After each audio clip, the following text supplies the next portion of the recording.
if you're paying a higher interest rate than what you could otherwise achieve through an investment, it's bad debt.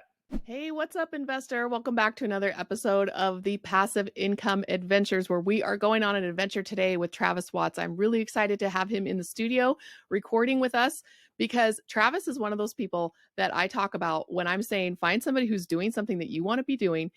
Copy them. The person that's in my head when I'm thinking that is Travis Watts. And so I'm really happy that he came to join us today to just talk about an actual passive income journey where he was able to retire early on his passive income through a diversification of investments, from multifamily real estate, which is his specialty, like it is mine, to cash flowing businesses and other types of assets, just making sure that he puts together those streams of income in a way that provides him predictable, reliable, secure income because you're getting it from a diversity of sources. So the story about how he started out working a high income job and burning out, trying to scale a single family or a flipping business, and just realizing that that was not the way to the lifestyle that he wanted, and being able to shift gears into more passive investments and identifying things where he could do more money in less investments so that he could get his time back and be able to have that freedom of choice and that freedom of lifestyle, because the income coming in becomes less and less of a factor the longer we do this. We talk about how it's an incremental process, and it's just not like a cliff that you jump off one day. Suddenly you're working a 9 to 5 and now you can retire and buy a private jet.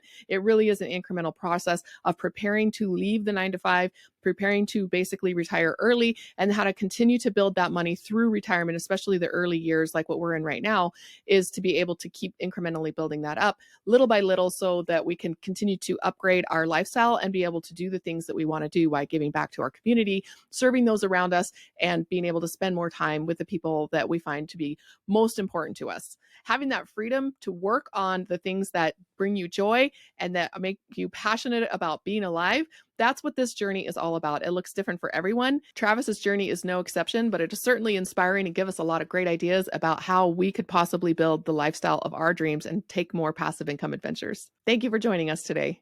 And now off to Travis Watts. Welcome, Travis Watts, to the show today. He is with Ashcroft Capital, an ambassador. He has like the dream job. And Travis is one of those people that I usually am thinking about when we say, hey, find somebody who's doing what you want to be doing and just copy that person. Because I think it's so easy to get wrapped up in, especially in the real estate community, starting your own real estate business, becoming a syndicator. And I just realized after meeting Travis for the first time that he was doing things a little bit differently, and that was what I wanted to be doing, and just making sure that I was really keeping that passive income lifestyle heavily in focus, that work optional lifestyle. So thanks for coming, Travis, and thank you so much for just being a good influencing force on me the last couple of years as I'm doing my career planning. Awesome. Well, thanks so much for having me back. And yeah, we've known each other for years, had a lot of conversations in between. I'm happy to share with your audience and kind of dive more into the passive income lifestyle, which is actually the latest segment that I started to launch on YouTube. Yeah. So perfect timing for that as well. Yeah. Can you tell us a little bit about your background? Just give us a little bit of your origin story, where you were working, what kinds of catalysts happened in your life that made you realize you needed to go down a different path, and then some of the first steps you took to start taking action on that new direction. Sure. Yeah. Happy to hit the bullet points. I think really it started sometime around high school, and my parents had raised me in Fort Collins, Colorado. They'd split when I was 5 years old. They were both very frugal minded. So I was taught a lot about buy the off brand and save your money and don't get into debt and all these kinds of things, which today I'm very grateful for. This is basic finance 101. And I remember I was visiting my dad over a weekend, and he's big on garage sailing and still is today. So he hands me this book, and it's Rich Dad Prophecy. So it wasn't Rich Dad, Poor Dad like everybody attributes to their gateway book. I didn't read that till years later. So this was about an imminent stock market crash that's bound to happen, basically. No time frame, high level, biggest one we've ever seen, fear-based stuff. It did work on me in terms of scaring the crap out of me about the stock market. So all the cash I had, I left it in cash. And so that was leading up to the Great Recession, and I was grateful to have been in cash during that period of time. Wasn't ready to start investing until after college, and because I didn't know what that was going to bring. But I only went to college for 2 years because I had a scholarship to do it. I really didn't want to go. I was ready to start working, start being an entrepreneur. Did a couple years and real estate had fallen apart. So it's 2009, and that's when I got into single family homes. And first thing I did is I bought a fixer-upper house for myself to live in. It was a 2-bed, 1-bath in Fort Collins, Colorado. And it was about a mile and a half from a college university, Colorado State. And I thought, came out of college, and I know there's a big demand for not wanting to live in dorms, but to have a private housing setup. So I furnished this room really inexpensively through Craigslist and stuff. And I remember the first time I was handed this check for $600, and I didn't have to work for it. This was just somebody who needed a roof over their head. And I thought, okay, that's pretty cool. That was my first introduction to real passive income where I didn't have to exchange my time for money. So wanted to scale up the real estate business, ended up doing some fix and flips and some vacation rentals. And basically my methodology was to earn as much as I could earn with an active income for a period of time. So for me, that was oil and gas, and it was 14 hours a day, 98 hours per week. I worked mostly out of state and overseas, so I was never home. And really, I was just working my life away. I didn't have any personal relationships, never had time for friends, family, couldn't have a pet, it was just work. That was my whole life. So I thought that's not sustainable long term, and really had the golden handcuffs. And so what I started doing, especially towards 2015 and 2016, is I started shifting away from all this active stuff that I was doing. I started saying, you know what, fix and flips, vacation rentals, that's great. The money's great, but I don't have time. I can't scale this up. I can't have 100 single family homes going and have this working career. It's just, all it was is making complications in my life. So I started really tuning into the message of passive income investing. And for me personally, that's resulted in a lot of real estate, a lot of multifamily kind of value add stuff that you and I tinker with. But really, for sake of this conversation, this could be anything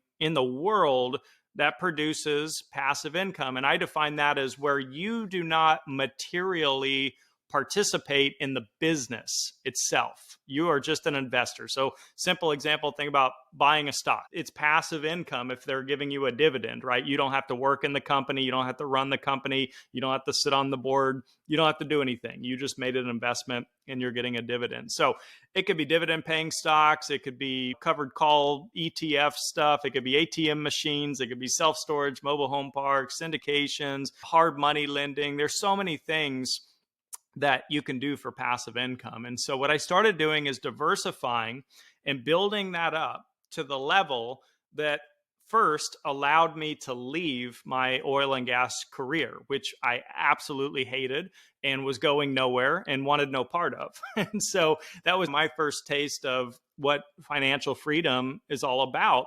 And what it was about to me, because I was young at the time, relatively speaking, is I wasn't ready to retire in the traditional sense, but what it did is it created a work optional lifestyle. So I got to now choose the projects that I wanted to hone in on. Okay. And the first thing I did, was funny, is I went to go work for a brokerage firm, and I wanted to learn stocks, bonds, mutual funds, and I got licensed. I got a Series 7 63, and I did that for my own personal benefit. I wanted to educate myself and immerse myself in the Wall Street system in case maybe I was missing something. Maybe there were better opportunities for me there, and I didn't want to be a one-trick pony with single family homes, but quickly burned out of, what that's all about, and went into multifamily syndications, helped a group in Colorado launch investor relations, and then moved on to work with Joe Fairless at Ashcroft Capital. And now I just do a director of investor education. So I'm always doing webinars and workshops and blogs and podcasting and things like that. And that's really what my passion is. I've always wanted to share what's worked for me, whether we're talking about diet or exercise or a good book I read or a good movie I watched. If I found true value in something, I'm always wanting to share it with others. And so I've made that into a career. And so we were talking before the show, and I'll shut up here in just a minute, by the way, I'm on a long rant right now, but we were talking about why do people like Warren Buffett and Bill Gates still work? They obviously have infinite wealth. Why does Elon Musk work? Why does anybody with over, say, $10 million work at all? Because you still want to have a purpose. You still want to have meaning. You still want to have fulfillment. A lot of people still need structure of sorts. And so my career might change. Ask me in 10 years, what am I doing? I don't know. But whatever it is, it's going to be what I enjoy doing 10 years from now. And so that's what I help people accomplish, is how do you build up to that point using passive income and not the traditional Wall Street methodology of just put money in these accounts until you're 60. And then hopefully there's enough money to where you can start selling it off and then live for 10, 20 years and hopefully don't outlive your money. So it's a totally different system. So I'll pause there. That's the humble beginnings and some of the milestones that kind of got me to where I am. There are a lot of really great points to pick up in there. I think I'll start with just that memory of the first time that we had a phone conversation. I'd heard you on a podcast or something like that. And you said, hey, you want to call and we'll do a 15-minute free call. So I booked a call. I gave you a ring. And at 30 minutes, I was still on the phone talking about real estate. And after about 45 minutes, I said, so what's like, when are we going to get to the pitch part of this? And I kept waiting for you to introduce some sort of mentorship or coaching or something that I could buy or something that I could sign up for, because you had just spent a long time with me on the phone. And you said, oh, I don't sell anything. I just really am an ambassador. And it's just fun to talk to somebody about real estate because all my friends and family are sick and tired of me talking about real estate. And that's when I really realized the true power of what we were talking about, because you got to spend some extra time because you were talking about something that you enjoyed talking about and with somebody who was interested in something that you had to teach. And that describes me pretty well. Often we'll go over on phone calls because I'm just so excited about the topic, especially if I'm either learning or teaching somebody. I just get really fired up about that. And I realize this guy has made a career basically out of this lifestyle. And that was when I went back and I listened to a bunch more podcast episodes and I thought, okay, what is this guy doing that I can copy? And it's that spirit of being a teacher. I think that was what really caught my attention, that you weren't hustling as an entrepreneur and taking care of that day-to-day business. And that's the point when I decided I didn't really want to scale my business, that I'm an investor, I'm not an entrepreneur. And that was really the pathway that you took me through for that phone call. And then subsequently through just listening to more and more of the podcast episodes and content and talks that you put out. So first of all, thank you for that. But it really does show that we get to choose the direction that this thing is going, because that passive income gives us the freedom to be able to have more options. And what that looks like is really custom up to each person. 100%. Appreciate the kind words. That's great that it's had that kind of impact. And yeah, I always caution people, be aware of perverse incentives. A lot of people are out there pushing a product service because they have to put food on the table, right? They have to pretend to be excited or interested in this. And I learned that early on. One of the first jobs I had was a sales job, and I was terrible at it. I was so bad at it. It was selling cutlery, and a lot of people listening probably know what brand I'm talking about. But I completely sounded scripted, sounded fake, and honestly, I thought it was an overpriced product that wasn't worth the money, and I just couldn't do it. I just couldn't stomach myself trying to pretend to sell something I was interested in that, quite frankly, I wasn't at all. And it's a beautiful thing if you can reach the point where at least you have a financial backstop, where if you want to switch jobs or careers, it's not going to be, well, if I quit my job right now, we're going to lose the house. Yeah. You can at least have kind of that 6 to 12 month buffer to make some changes in your life. And even that alone is a beautiful step to reach in life financially. That's the step that we're at right now ourselves, because we just made that transition out of the W-2, where both of us are basically self-employed but work part-time, which has always been the goal. We don't want to retire on the beach in Mexico, but neither one of us wants to work full-time. For a while, he worked full-time and I was a stay-at-home mom, and then we both worked part-time for a while, and then he went back to full-time and I was doing part-time. So we've really done it all from a time management perspective. And we've just gotten into this period where we're both back to being part-time again. But for the first time, both of us are self-employed. It's super scary. But I remember some of the resources that you gave me is like looking up financial independence, retire early, basically getting to the point where your bills are covered. That's when we really decided to downsize our lives, move into a smaller house, and just really think about like, how can we get to retirement faster? And some people Yeah. don't want to downsize their lives. It's totally fine. It's just you have to maybe Yeah. give yourself a little bit more time or pick up another side hustle, something like that. There are lots of ways to do this. But that's what we had decided to do after we had looked at some of the resources and thought, yeah, let's take some massive action here that we're willing to do that maybe other people or normal people are not willing to do, whether that's downsizing, whether that's a new side hustle, starting a new business in addition to your W-2, but just getting ready to have that first 6 to 12 months where you can then use that extra time to then go build up some more income. So when he left his job, we were really more in like what I would call lean retirement. Yeah. And we're just spending the next couple of months figuring out what that's going to look like. So can you walk us through what that process looked like for you as far as when you thought, hey, I can leave my job, I have Yeah. enough income. Were you moving around? Had you downsized? Did you have a family at that point? What did that look like? Yeah, I want to share this for your audience, a couple different things. So, I want to start on one thing you hit on. So, the FIRE movement, not a lot of people are familiar. So, financial independence, retire early is this concept that early on, you're going to go get a high paying job and you're going to be very frugal and save 50 to 70% of your paychecks, let's say, for a period of time, let's call it 10 years. And then you're going to have the freedom through your investments to then back off and maybe be part-time. And some people choose to actually retire, or to your point, just do projects and passions that maybe still generate money, but you're not having to do the 9 to 5 grinds.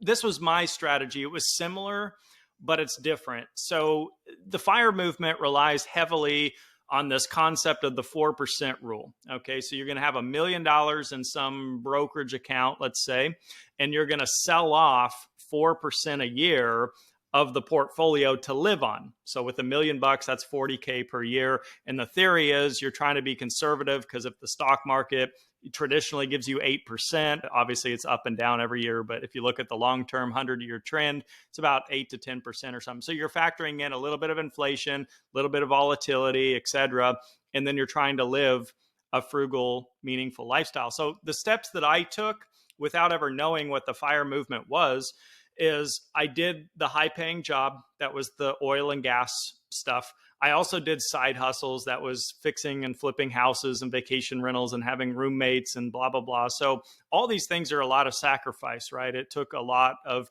postponing and delaying dating, relationships, starting a family. These were big sacrifices. And to your point, not a lot of people are willing to have that level of self-discipline. Or my food budget for years, I would tell myself $2 per meal, 3 meals per day, $6 per day for food, period. No exceptions, other than maybe a birthday or a special occasion or something like that. That's an awful lot of discipline, even adjusted for inflation. That's still probably $3.50 a meal or something. It's pretty drastic. Number one, highest and best use to make the most income possible. Number two, live on as little as possible for a period of time. So I never quit living like a college student. I was still very frugal, pretending like I made $10,000 a year. I didn't spend on anything.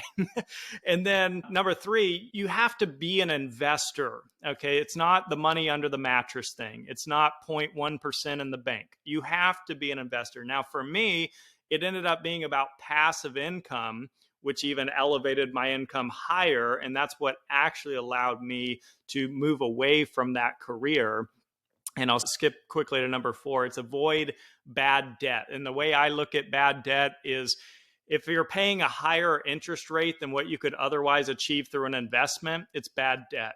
That's how I look at it. And so everyone's going to view that with their own lens. But if I've got credit card debt at 20%, that's bad debt, because maybe I think conservatively, if I do a passive income investment, I'm only going to get 8% a year or 10% a year or something like that. In other words, I should focus first on paying off that debt or not even having it in the first place. So those were the 4 steps I took. And then I created for myself what I call the 8% rule. So instead of selling the golden goose, selling my assets, especially when you have years like 2022 where the markets are 20, 30% down, I don't want to sell during a period of time like that. I don't want to lock in any type of loss. So instead, I preserve the capital. I put it, let's say, in a piece of real estate so it becomes like a down payment or what have you.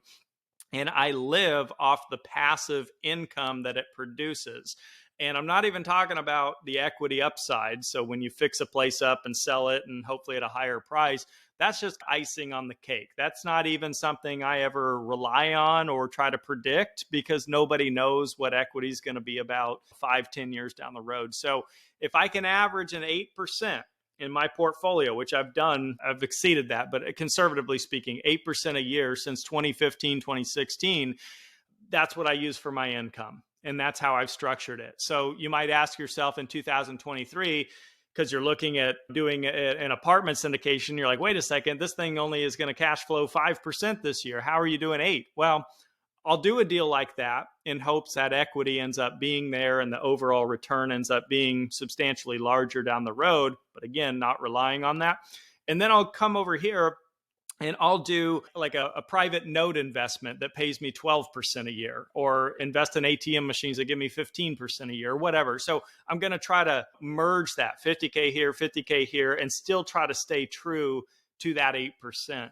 And so that's really been the strategy that I've implemented since 2015. And as much as people know me as the multifamily guy, I'm just a fan of any form of passive income, right? If you got a vending machine business or something, by all means, that's awesome. Get someone else to maintenance it and stock it for you and just be a passive business owner there. So anyway, that's my thoughts on that. That's similar to the shift that we've had to make, because when my husband was working and I was just putting 100% of my effort and 100% of my investing cash into projects, I wasn't drawing a salary. We weren't taking any owner's distributions. He was just keeping the lights on, keeping food on the table.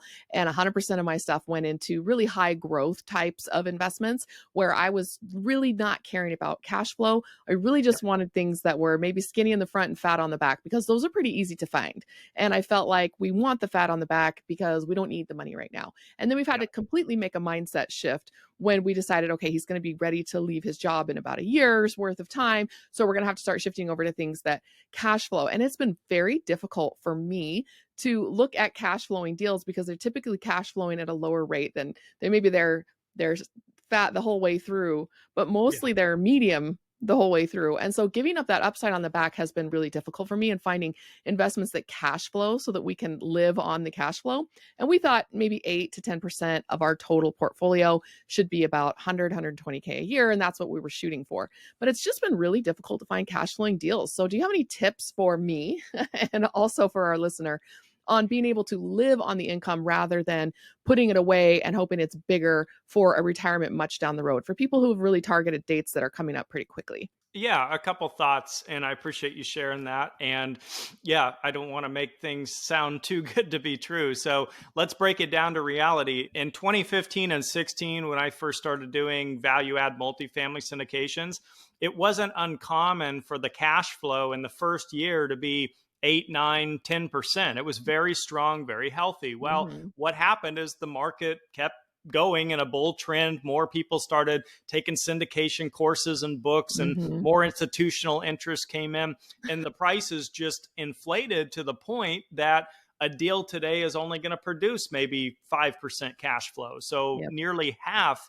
of what it was in 2015. And it's important to recognize that, because I never want to tie myself to one asset class for reasons like this. What if multifamily starts cash flowing 1% a year in a few years? Well, that's not a cash flow investment anymore. So I need to have some other things to pivot into. So let me break down a few ideas for you, and never financial advice to anybody listening, just assets that are cash flow positive. Okay. There are ETFs, exchange traded funds in the stock market, that will track an index like the S&P 500, the NASDAQ, the Russell 2000, the Dow Jones Industrial Average. But instead of, like in the FIRE movement, a lot of people just buy into a low cost index fund and call it good, and that's all they ever put money into for the rest of their life. Instead of doing that, because it's awfully hard to elevate and enhance your lifestyle when you have a 2022 kind of year and you have no cash flow and your portfolio is just 20, 30% down. It's hard to expand. It's hard to what do you do with that scenario?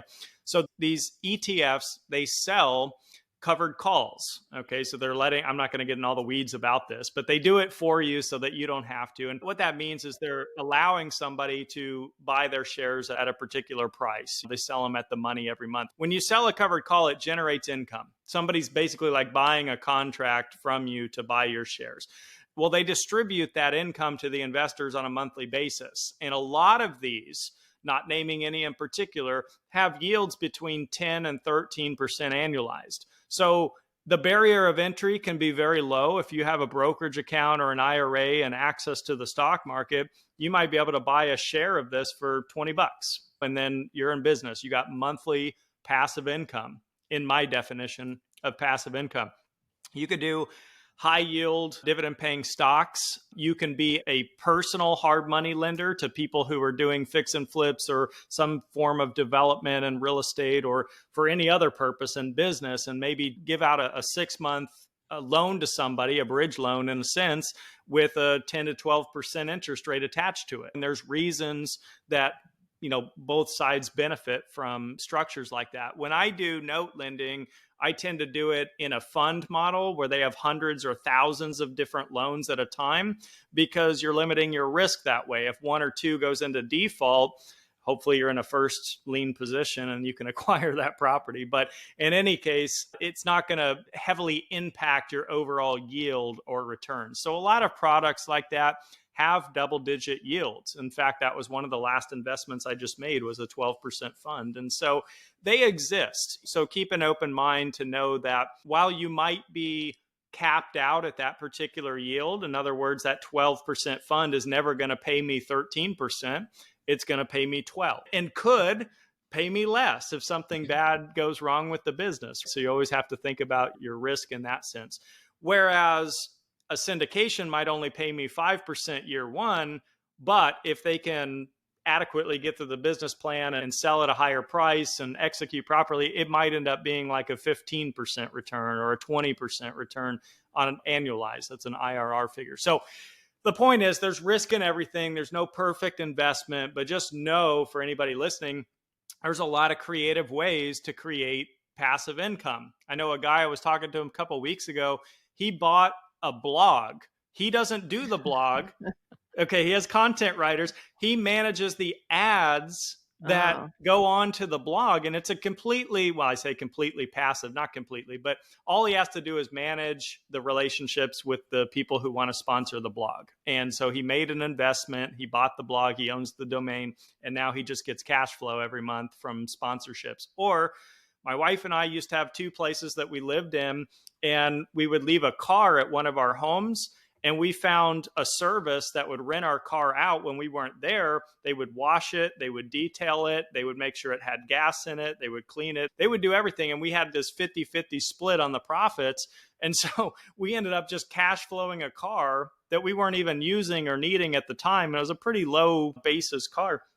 And so it paid for a third of the cost of the entire car in just a couple of years. So there's a lot of things you can do, is the point. The more you can learn about it, the more ideas can come from it. And I'm happy to connect with anybody listening if you want to dig deeper into some of these things and learn more about them. It's funny how fast I've gotten spoiled by the high returns on the back end. And so what we've ended up doing is just a snowball thing where we're going to buy an investment or building or something that's only going to cash flow 5-7%, maybe only 3% the first year because it's under heavy renovations and vacancy is really high. Sure. But I'm looking at that like, I don't really care if it only do 3, 4, 5% this year, because 6 months ago, I already bought one that's now starting to do 7, 8, 9 because we're in year 2 or year 3. So snowballing that so that each time I buy something and we set a goal, we're going to put this much into a deal this many times a year so that we can start to stack up that snowball, because that way I feel like I can get the cash flow from the snowball effect, but I'm still enjoying the upside at the back end of the project. And so far that's what we're doing. But I feel like the very first time that a real estate investor friend of mine, back when we lived in Austin and we didn't know anything about real estate and we were just giving up opportunities left and right by being too cautious, too scared, he came to us and he knew that we had saved up a bunch of money, basically preparing for the 2008 crisis, because we saw everybody underwater on their homes. And so we had picked up extra jobs and we were just stocking cash into the bank. And our good friend knew about this, and he came to us, and he was a house flipper, and he was from a very famous real estate investing family. And he asked us if we wanted to do a private loan on one of his fix and flips, and he was going to give us 10%. No points, just 10% return. And I remember thinking like, wow, that sounds really scammy. 10%. Who can do 10% on an investment? Oh, I don't know. I knew this guy. He was one of our best friends. Like I said, he was from a very prestigious real estate investing family, famous author. It just really was so stupid for me to look at this relationship and think the first thing like, oh, I don't know, this sounds too good to be true. And then now knowing like 10%, I don't want to just do 10%. I have to do at least 12. I have to do at least 15. I've gotten very, very spoiled since that first offer back in like 2010 when the Yeah. crisis was settling down and we had this cash and we were trying to figure out what to do with it. It just felt like it's a very different world now with what I know now, that I can go get 10, 12% with 2 points any day of the week. And so I'm just very, very spoiled. And so rather than lamenting, oh man, it doesn't cash flow as well as I want to, just remembering back to where we were in those days Yeah. and realizing these are actually fantastic investments. And now we're getting to pick from the best of the best and the cream of the crop. So you hit on something I want to share with your audience. That's a great point. The way I've always looked at it is if you have limited capital to start with, if you've got 10 grand and that's it, and you're going to start your investing journey, you may not want to be a passive income investor. 10%, 10 grand, it's not life-changing. It's not inspiring. It's not exciting. Yeah. The way I looked at it is 1.25 million at 8% a year is 100K. You're right. It starts to become a game changer at 100K for a lot of people. Yeah. And it might be less for you and it might be more for you. But here's what I want to hit on. How can a 10% return be better than a 20% return? I call it the velocity of capital. So let's say you have 100,000 to invest. You go into something that cash flows 10% today and it goes up 1% a year. So that means after a decade, you're cash flowing at 20% off your 100K, which is 20,000 per year. Okay, you with me? But here's what you're doing and why I think that's a better strategy. You start with the 100K, and over that same 10-year time frame, you turn that into 300K by doing these equity deals. Now you take 300K and you go into a 10% deal, and that's 30,000 per year. So you just boosted your cash flow in the same 10-year time frame by 50%.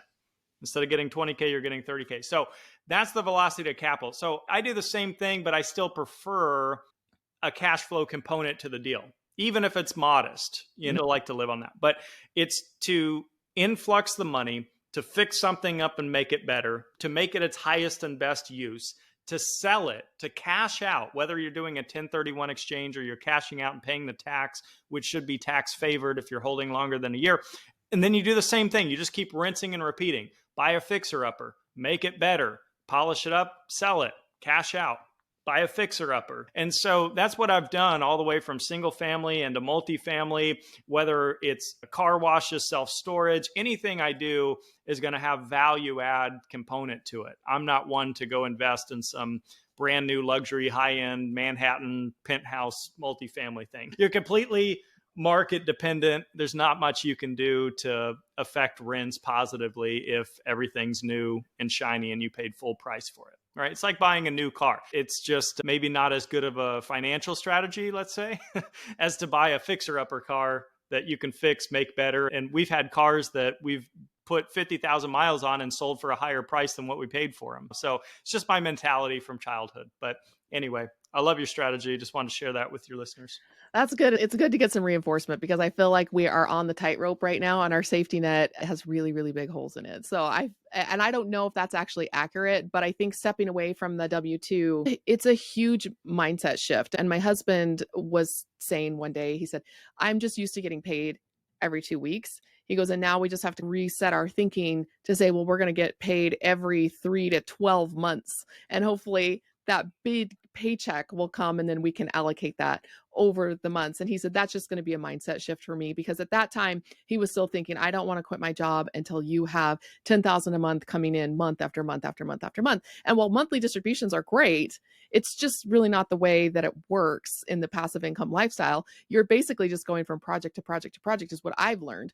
And as we meet more people and talk to more people and figure out what they're doing and say, oh, this is a great opportunity, or let's do that, just putting yourself in a position to be around people who are doing things and just sharing opportunities. And you'll hear 80 opportunities and maybe invest in one of them, but just being able to cobble together this basket of opportunities, the 7 streams of income that most millionaires have. That's not just a made up thing. It's actually real. Like most of us are going after things in this and avoiding shiny object syndrome.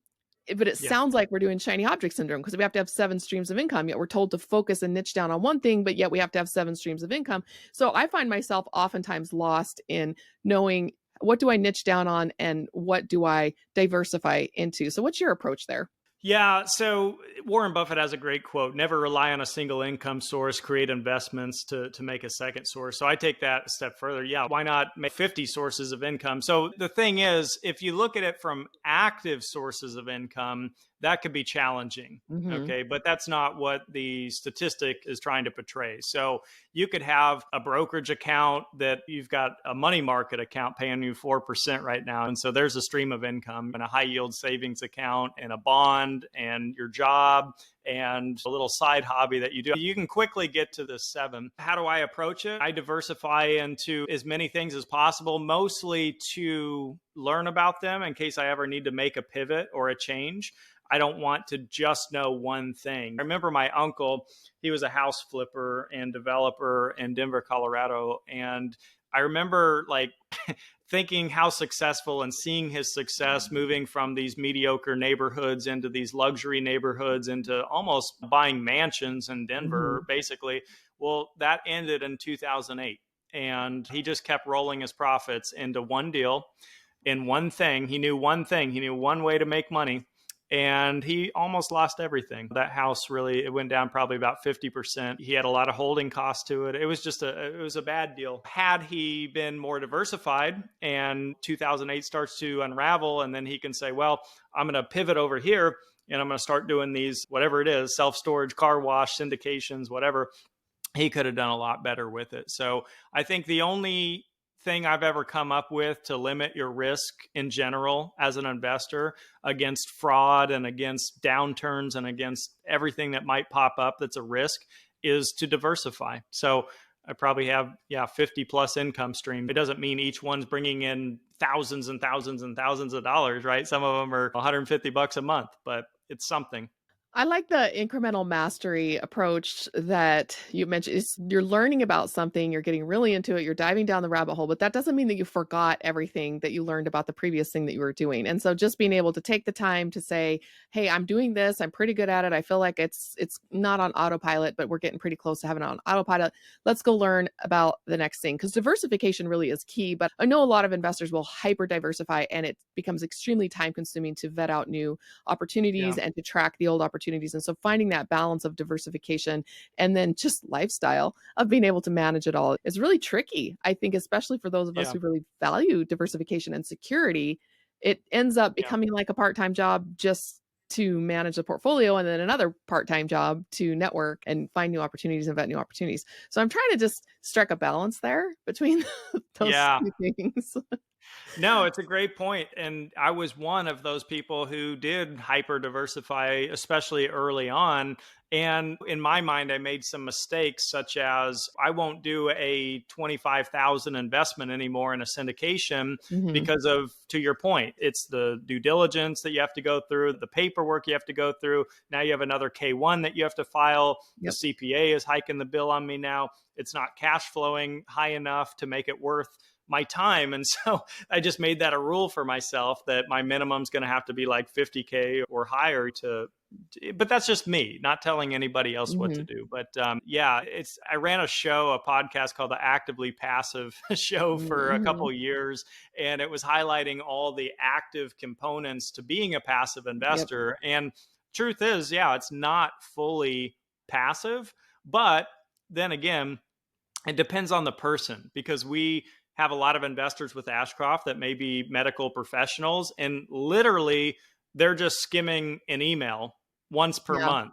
And it's just saying occupancy, collections, your distributions on the way. So for them, it is pretty passive. You Mhm. could probably skim a handful of those and have my 7 income streams and be pretty passive. But having 50 plus income streams is Mhm. something I chose to do, which makes it a little more active. Mhm. Yeah, you have to decide for you. But I would focus, my best advice on that is to focus primarily on what you know and understand and what you want to do for the active stuff, and then try to just allocate maybe 10 to 20% of your time towards your passive portfolio. So it's a component, but you don't want it to overtake your life. I don't even know when I first heard the term passive income because I remember in high school and early college calling it residual income. And that's what Yeah. we all called. I don't know. I don't even know where I heard that. I remember using that term frequently in that early part of my life, watching other people invest and trying to get my head wrapped around all of this and trying to capture this lifestyle even back then and just not knowing what I was doing. We never called it passive income until just recently because the residual income gives the sense that you had to do something and then you have to do some ongoing light management for it. And I think that's a much more accurate term to what it is that we're trying to create. It's just, I think passive income is just a sexier name. There's a lot of names for it. I generalize that term. We could get technical about what exactly is passive income versus what is portfolio income versus what is cash flow versus royalties versus dividends. In a general sense, I'm just, again, back to my original definition. If you don't materially participate in the business itself that's generating the income, to me, that's passive income. I'm just somebody saying, here's some money and pay me every month or every quarter. That's it. So Yeah. that's my layman's terms, passive income. Let's shift gears and talk about what you're working on next. What's your big passive income dream? Like your Warren Buffett, your Bill Gates comment earlier, you don't work because you have to work to keep your lights on. You're working because you want to work. So what does that look like for you today? And what really drives you? What's your next passive income adventure? Yeah, it's a great point. So I truly do enjoy what I do with Ashcroft Capital as director of investor education because it gets me access to a lot of national conferences where I can meet people on a personal level and also on a professional level. So this is how I find a lot of operators that I invest with. It's how I can give back to others by being on stage and doing a presentation like I'll be doing this year at the Best Ever conference, which is the one that Joe puts on. By the way, are you guys heading to Best Ever? We had the best ever tickets because we live in Salt Lake City right now and we're doing our passive income adventure. We're going to hike the Arizona Trail. So probably we'll be already on trail by the time people are listening to Okay, this. gotcha. And we just felt like we couldn't wait until after best ever was over because it's Arizona. So it was getting too hot and we just felt like it Yeah, would be too dangerous for the kids. So I sent the ticket to my partner and he's going to go there and represent and we're going to be yeah. out hiking. Give us a shout out All right, if we're not perfect. dead. Well, not any kind of affiliation or plug. I get no incentive off that. But it's just, my point is that you've been there before and it's just a big conference of 1,000 plus people and great for networking and for learning and stuff like that. Back to your question. So this is what I choose to do right now with my time. I don't have a 9 to 5. I don't sit in a cubicle. I don't even go into an office. I travel a ton. I travel domestically. I travel internationally, and I just work around the clock. And so that's what my lifestyle looks like right now. And I intend for that to keep expanding and growing into that type of lifestyle as we progress forward. Again, what I mentioned earlier, ask me in 10 years. I always joke that maybe we'll be living in Bali and I'll be a yoga instructor or something. Yeah. If that's what is making the biggest impact in our lives at that time, maybe that's what I'll be doing. But I'll always have that interest in passive income. Mm-hmm. And so as long as it continues to work well for us, I'm going to continue to share. And who knows, might write a book or something like that on it. But yeah, we'll see. You have the freedom to just go on the adventures as they come. And I always tell my husband, I said, I don't know what I'm going to be doing in 10 years, but I do know it's going to be something because I'm always doing something that I'm hyper passionate about and get really excited about. And I think I just moved from one project to the next and the freedom to be able to do that now with less tied down to a physical location. Our kids are homeschooled. We just don't really have anything tying us down. So we're just going off on some adventures. It sounds like just having that freedom to be able to make those decisions as they come along. That's the beauty of how we're living. It is just that alone, the ability to homeschool, which is something that we may move more towards. We just had our son a little over a year ago. And so, yeah, I'm going to retire my wife. She honestly loves what she does right now. And we get free flight benefits. She works for an airline. And so that helps us with our travel and our budget.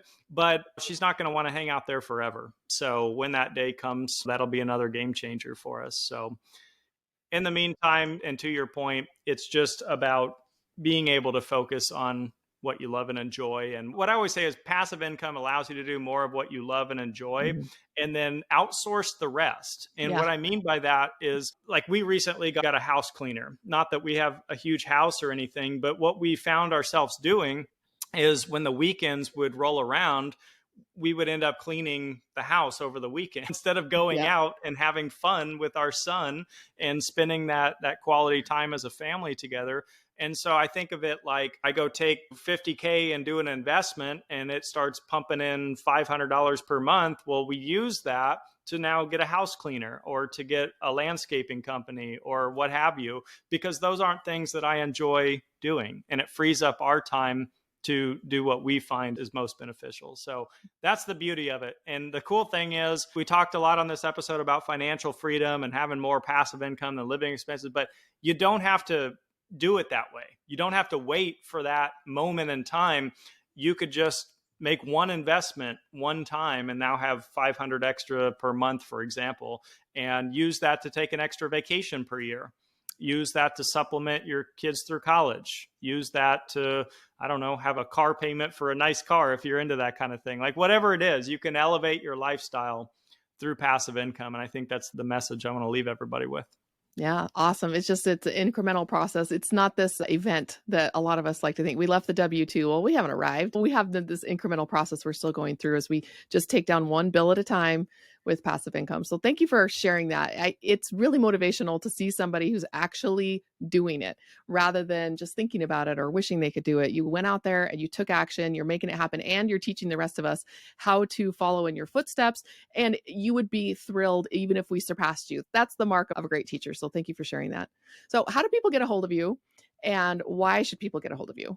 Yeah, good question. So I put my calendar out there, same calendar you connected on years ago. I do free, complimentary, no upsell calls with anybody and everybody. I literally talk to 18-year-olds to 70-year-olds to accredited to non-accredited to highly sophisticated advanced investors to complete newbies. So take me up on that offer. Easiest way to find it is on ashcroftcapital.com/Travis. That's my page there, and it's got a bunch of resources. If you don't want to go on that source, I put my calendar on LinkedIn.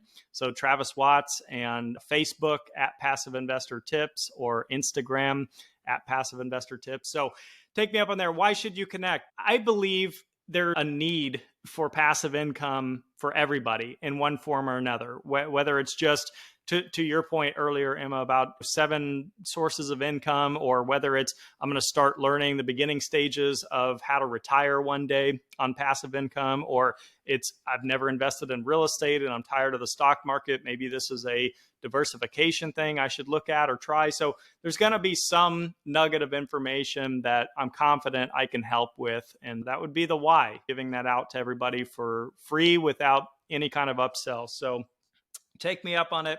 Always happy to be a mentor or a resource for you. I've definitely taken you up on that before, and it's always been very, very valuable. So I appreciate you taking the time to talk to me, to talk to our listener on the podcast today, for the time that you've spent with my investing club, for the time that you spent with me on the phone, and the time that you spend being away from your family, traveling and speaking, just really having the opportunity to do things that are nice to do and nice to have rather than have to do and have to have, because you just have the freedom to make those decisions as you go along. And it's just a lifestyle that has really motivated us over the years. So thank you. All right. You're welcome. Beautiful. Thank you. All right. Thank you for joining us today. I hope you got so much out of this, just like I did with Travis. Make sure that you reach out after the show. We really value networking. It's what makes this industry go around. And so having Travis in your network, we want you in our network. Please reach out after the show. That's why we put these episodes together, is to help teach you, but also to connect with you so that we can have a bigger network and help each other out a lot more. So also reach out to me on my website at highrise.group/content. I got all my socials there. We got a calendar link. I do the same thing that Travis does, complimentary calls. Reach out, ask me anything. Let's see if you can stump me, or if you do, I'll hook you up with some resources of somebody who can help if I can't. So we just really want to make sure that we are providing you a lot of value so that you can get on your passive income adventure journey alongside us. Thank you for joining us today.